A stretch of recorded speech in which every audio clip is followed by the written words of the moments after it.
Dharma Bites is brought to you by Free Buddhist Audio, the Dharma for your life. Our work is funded entirely by donations from our generous listeners.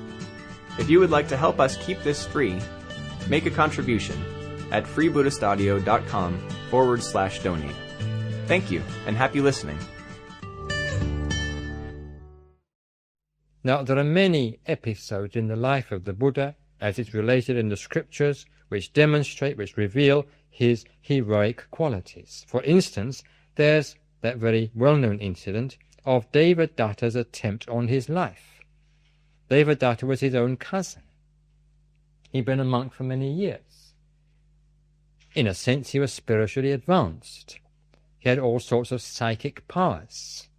But he was very ambitious, and he was also very jealous. And one day the rather evil thought came to him that it would be much better if he took over the movement from the Buddha. So he went to the Buddha, and he said, "Lord, you are getting old." He said, "Lord, you're a bit past it. Lord, don't exert yourself anymore. Take it easy. Retire. Rest." He said, "I shall look after everything for you. I shall lead the Sangha." So the Buddha said, rather sternly, "Not even to Sariputta and Moggallana would I hand over the Sangha. What to speak of handing it over to you?" So Devadatta from that moment conceived an enmity against the Buddha, and we're told that with the connivance of a certain local king, Ajatasattu, he even made attempts upon the life of the Buddha. He made friends with the king's elephant tamer, and he one day released against the Buddha a mad elephant, but nothing happened.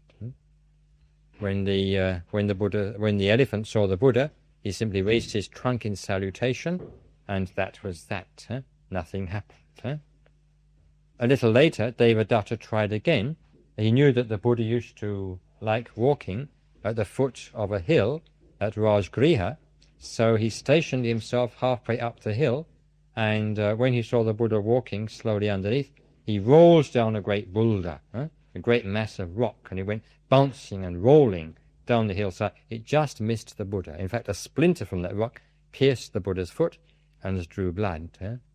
So when these things started happening, the disciples became rather alarmed. All the other disciples, well, here's Devadatta trying to murder the Buddha. They thought, we must do something about it. He's failed twice, but maybe he'll succeed next time. So without saying anything to the Buddha, they ringed the whole vihara, the whole monastery where the Buddha was staying, with a sort of guard. So it was the Buddha's custom sometimes to get up in the night.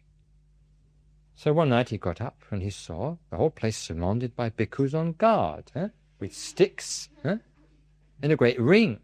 So he said, "Monks, what is this?" So they said, "Lord, we are protecting you. As you know, Devadatta is trying to kill you. We're protecting you." So the Buddha said, "Go away.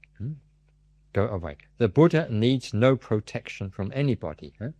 So very, very reluctantly, they just went away. They had to go because one might even say they feared the Buddha. At least they respected him so much they couldn't possibly disobey him despite their fears. So they just sort of melted away. And the Buddha was left there in that little vihara all by himself. And we're told he just sat there like a lion, as it were, but there was nothing happened. And sometime later, Devadatta died of disappointment. And we're told after his death he went to an unpleasant place. But we must also add this, in the Mahayana scriptures you find the name given which Devadatta will assume when he becomes a Buddha in the future. Because even someone like Devadatta has the seed of Buddha nature. And when he has expiated those crimes and those sins, when he's purified himself, he too will become enlightened. We hope you enjoyed today's Dharma Bite. Please help us keep this free. Make a contribution at freebuddhistaudio.com/donate. And thank you.